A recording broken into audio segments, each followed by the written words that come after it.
तो हेलो दोस्तों, आप लोग का स्वागत है एक बार फिर से इंपोर्टेंट प्रश्नों के साथ। तो ये देखिए हमारे साथ मतलब ये जितने मॉडल पेपर हैं सभी मॉडल पेपर में का छाटा हुआ इंपोर्टेंट प्रश्न 5 ये हैं फिलहाल में, और हम अभी लेकर आएंगे। लेकिन अब 5 प्रश्न आप लोग समझ लीजिए, 5 प्रश्न बोर्ड पर लिख दिए हैं और ये जितने मॉडल पेपर है ना, इन पूरे मॉडल पेपर को हम हल करवा दिए। इसमें का तो 2-3 मॉडल पेपर मैं हल करवा दिया हूँ, जो पीछे मेरा मतलब एक पुराना चैनल था तो उस पर मैं काम करना बात करूंगा। ये नया चैनल खोला हूं तो इस पे अभी स्टार्ट करेंगे। तो इन सभी में के 5-5 प्रश्न। अब देखिए यहाँ से ये 5 प्रश्न है, ध्यान से समझते हैं। पहले प्रश्न में तो ये क्या है, 10 inverse root 3 minus 1 inverse minus का 2 का मान होगा, इन चारों में से किसके बराबर होगा। तो देखिए इधर हम हल करेंगे, इसमें हमारा कौन सा ऑप्शन होगा, ट्रिक लगाते जाएंगे, देखते रहिए। तो यहाँ से लिखेंगे पहला का हल, ठीक है। ये क्या दिया है, ये दिया है 10 इनवर्स रूट 3 माइनस का हो जाएगा सेक इनवर्स माइनस का 2, ये सवाल में दिया है। तो एक ये सूत्र होता है सेक इनवर्स, जब माइनस एक्स दे दे तो माइनस को हटाने के लिए pi minus sec inverse x हो जाता है, ठीक है ना। तो अब इसमें ये माइनस में दिया है तो माइनस को हटाने के लिए तो सूत्र तो लगाना पड़ेगा। तो यहां से हो जाएगा 10 इनवर्स रूट 3 माइनस, अब माइनस को हटाएंगे तो बड़ा ब्रैकेट में कर देंगे पाई माइनस सेक इनवर्स और ये हो जाएगा 2, ठीक है। क्या क्या है, वो रिकॉर्डिंग हो रहा है ना, वीडियो बन रहा है।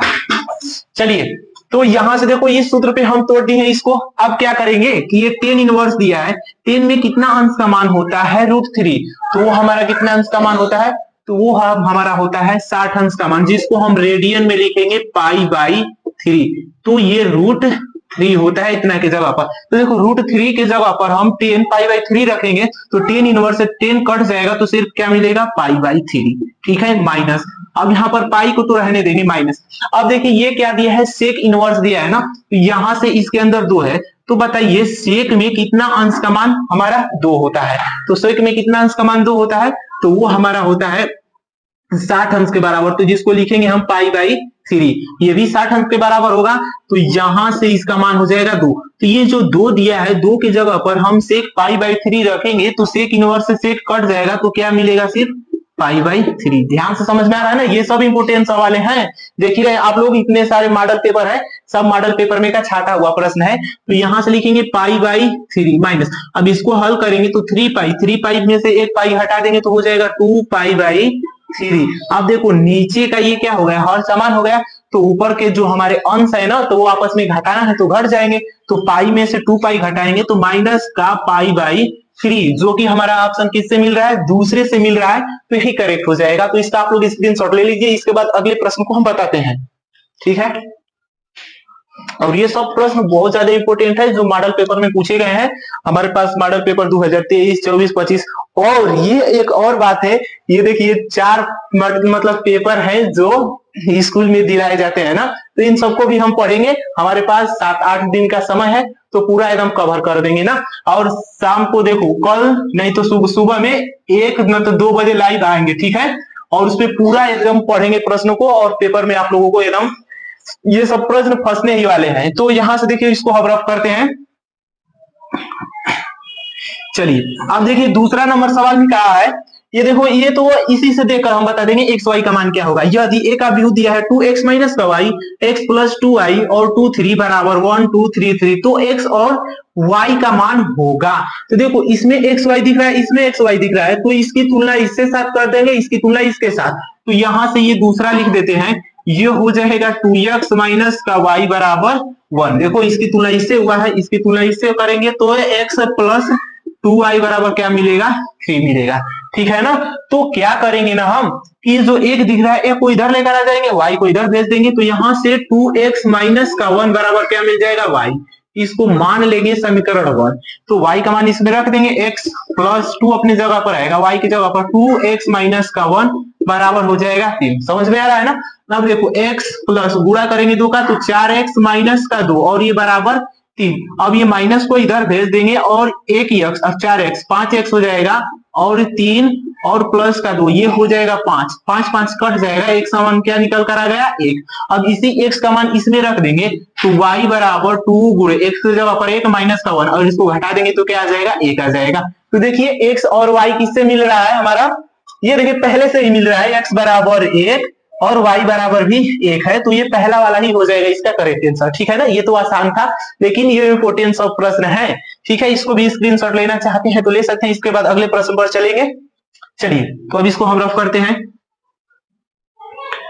ध्यान से देखते रहिए और सभी प्रश्नों को आसानी तरीके से समझिए। अब ये देखिए, ये 3 नंबर सवाल दिया है, ये भी बहुत ही आसान है। इसमें क्या करना है, देखो ये 3 नंबर, ये हो जाएगा 2 माइनस का 5 4 और माइनस का 1। आप लोगों को यकीन नहीं होगा कि इतना आसान आसान सवाल बता रहा है ना, तो देखो हम दिखा दे रहे हैं कि इसमें क्या पूछा हुआ प्रश्न है। रुक जाओ, अभी इन सभी मॉडल पेपर को हल करवाएंगे। देखो ये मॉडल पेपर हमारा 2024 का है, और ये आप लोग ग नंबर प्रश्न देख ही सकते हैं। ये ग नंबर वाला दिख रहा है ना, तो यही है, ये 2024 में का पूछा हुआ है। तो देखो इसको हल करेंगे तो इसका साथ इसके गुणा करेंगे तो माइनस का 2, और माइनस तो पहले से ही रहेगा साडिक में। उसके बाद माइनस 5 का 4 में गुणा करेंगे तो माइनस का क्या हो जाएगा, 20 हो जाएगा। ठीक है ना, तो माइनस का 2, माइनस में माइनस का गुणा करेंगे प्लस का हो जाएगा 20, और इसको घटा देंगे तो क्या निकल कर आ जाएगा 18, जो कि हमारा ऑप्शन दूसरे से मिल रहा है, तो यही हो जाएगा इसका करेक्ट आंसर। और ये 4 नंबर प्रश्न में कहा है कि साइन एक्स स्क्वायर प्लस 5 का एक्स के सापेक्ष अवकलन, यानी अवकलन गुणांक कैसे है अवकलन कीजिए ना, तो दोनों बात एक ही है। तो इसको भी बहुत आसानी तरीके से हम हल करते हैं। अगर आप लोग एकदम A to Z देखना चाहते हैं तो मतलब पुराना चैनल पर सब ये आप लोगों को मिलेगा, वहां से आप लोग देख सकते हैं। अब उस चैनल पर वीडियो नहीं बना पाएंगे क्योंकि वो बहुत काफी पुराना हो गया है ना, तो इसी पे अब चलेगा। तो देखो यहाँ से ये 4 नंबर हमारा हो जाएगा साइन एक्स स्क्वायर प्लस का 5। ठीक है ना, ये दिया है तो किसी के बराबर दिया नहीं है, तो मान लेते हैं ना सर, मान लीजिए y बराबर साइन एक्स स्क्वायर प्लस का 5। ठीक है ना, तो अब देखो हमको तो पता है कि अवकलन, हमको सिर्फ साइन एक्स का पता है, साइन एक्स का होता है कॉस एक्स। ठीक है, साइन सबको पता है कि साइन एक्स का अवकलन कॉस एक्स होता है, लेकिन ये क्या दे दिया है मेरे भाई, एक्स स्क्वायर प्लस का 5 दे दिया है, और एक्स में ही ना दिया है तो दोनों तरफ एक्स के सापेक्ष अवकलन होगा। तो डी बटे डी एक्स लगाएंगे तो ये हो जाएगा डी वाई बटे डी एक्स, इसमें लगाएंगे डी बटे डी एक्स, और ये हो जाएगा साइन एक्स स्क्वायर प्लस का 5।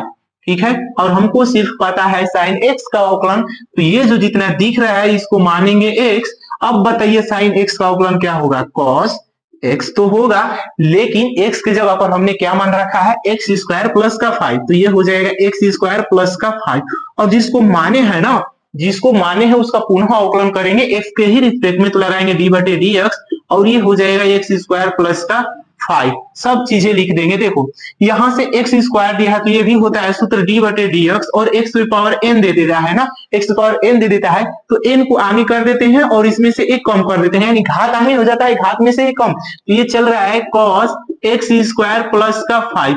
इसमें देखो अलग अलग नहीं कर रहे हैं, डायरेक्ट कर देना है। एक्स स्क्वायर का करेंगे तो 2 आगे आएगा, इसमें से एक कम हो जाएगा, लेकिन एक्स बच रहा है ना, तो एक्स का पुनः एक्स के रिस्पेक्ट में अवकलन होगा तो उसका मान 1 हो जाएगा, तो उसको छोड़ देंगे।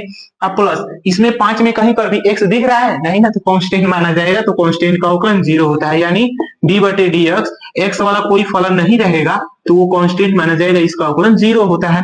तो यहां से निकल कर आ गया डी वाई बटे डी एक्स, 2x को आगे कर देंगे और ये हो जाएगा कॉस एक्स स्क्वायर प्लस का 5, जो कि हमारा ऑप्शन देखिए किससे मिल रहा है, किससे किससे, ये पहले से ही मिल रहा है, तो यही हो जाएगा इसका करेक्ट आंसर, यानी 2x cos x square plus का 5, तो ये हो जाएगा। और ये हमारा लास्ट सवाल बचा है जो कि बहुत ज्यादा इंपॉर्टेंट है, 2-3 बार मॉडल पेपर में रिपीट कर चुका है ना, तो इसको ध्यान से समझते रहिए। इसका स्क्रीनशॉट पूरा लेना चाहते हैं तो ले लीजिए। अब ये लास्ट प्रश्न है ना, चलिए तो यहां से समझिए ध्यान से, ये लास्ट प्रश्न है और बहुत ही इंपॉर्टेंट प्रश्न है।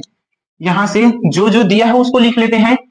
तो देखो ए का मान दिया है, तो ए का मान क्या लिखेंगे, छोड़ो, हमको क्या कह रहा है, ए प्लस ए डैश बराबर आई। आई का मतलब यूनिट मैट्रिक्स, इसका मान होता है आई बराबर, ये देखो 2x2 का हमको अभी दिया है ना, देखो ये जो पट है ना, तो इसको हम रो बोलते हैं, हिंदी में पंक्ति, तो पहले रो को लिया जाता है, तो रो 2 है और क्रॉस, और ऐसे खड़ा खड़ा जो है इसको इंग्लिश में बोलते हैं कॉलम, और हिंदी में क्या बोलते हैं, स्तंभ। तो स्तंभ भी 2 हैं तो 2, तो 2x2 का बन रहा है, तो इसके आई का भी मान 2x2 का ही होगा, 0 1, देख रहे हैं ना, इसके रो भी 2 कॉलम भी 2, तो यहाँ से आई का मान निकल कर आ गया। लेकिन यहाँ पे ए का परिवर्त दिया है, तो परिवर्त भी निकालना बहुत ही आसान है। देखिए कैसे निकालते हैं, यहाँ से ए परिवर्त करेंगे, ए से ही निकलेगा।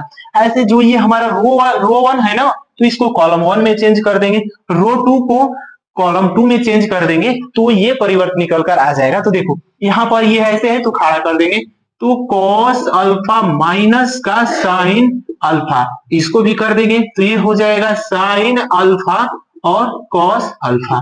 यहां से ये हो गया। अब इसमें रख देते हैं, ए का मान है कॉस अल्फा माइनस का साइन अल्फा, और ये हो जाएगा साइन अल्फा कॉस अल्फा। यहां से ए का मान निकल कर आ जाएगा, प्लस ए का परिवर्तन निकाले ही है बगल में, तो ये हो जाएगा cos alpha sine alpha minus का साइन अल्फा, और ये हो जाएगा कॉस अल्फा, बंद हो जाएगा बराबर आई का मान तो ऊपर लिखे ही है 1001, ये वाला हो जाएगा। तो बीच में प्लस का चिन्ह है ना, तो देखो कॉस अल्फा को इसके साथ जोड़ेंगे, माइनस साइन अल्फा को प्लस साइन अल्फा के साथ, साइन अल्फा को माइनस साइन अल्फा के साथ, इसको इसके साथ जोड़ेंगे। तो देखो कॉस अल्फा ये तो दोनों सेम ही दिख रहे हैं, तो 2 कॉस अल्फा हो जाएगा। और ये तो एक माइनस में एक प्लस में, इसको जोड़ेंगे तो कट ही जाएंगे ना, तो यहाँ से 0, इसको भी जोड़ेंगे तो कट ही जाएंगे 0, और ये हो जाएगा 2 कॉस अल्फा। और इधर चल क्या रहा है 1001, ये इतना चल रहा है ना।